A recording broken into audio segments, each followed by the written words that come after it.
Sabi tayo mga kosa, may tubig na kasi yung washing. Napansin ko, nagdilik siya. Ayan, nagdilik siya. Lumalabas yung tubig niya eh. Kaya bubuksan natin to. Papakita ko ng gagawin. Madali lang yan.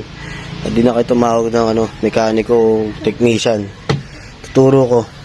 Tanggalin nyo yung mga screw. Ayan, may dalawang screw eh. Tapos tatanggalin nyo itong likod nyo, itong backboard nya.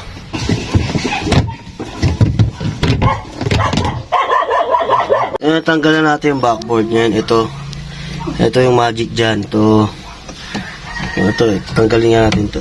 Ito kasi yung para sa hose. Yan. May nakaipit na. Ayan o.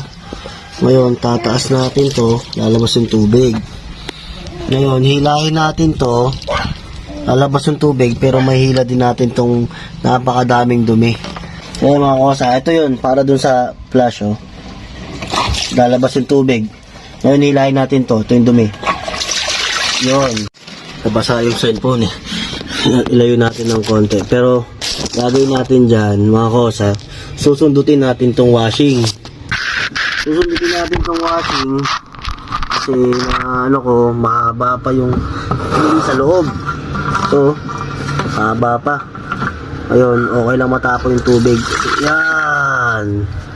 Ito yung dami ng ito, dami na. Ang dami niya ng dumi. So, ngayon, titignan natin kung meron pa. Pa-flow natin ulit, susundutin natin kung meron pang lalabas. Pero madalas makakapa naman na yan eh. Wala na ako nakapa. Tingnan natin kung nagdilik pa. Pero linisin mo na yung iba dyan. Oh, ang dami. Linisin mo na yung mga nasa hose. Oh, look. Hold it. Oh, flow of water. Balik natin ulit, tapos check natin kung nagdilik pa ulit. water? Yan, balik lang natin. Check natin. So yung hose to. Yan, baka sabihin nyo walang tubig eh. Tubig pa yan, may tubig pa. Yan, wala na nagdilik. Kasi wala na yung harang doon.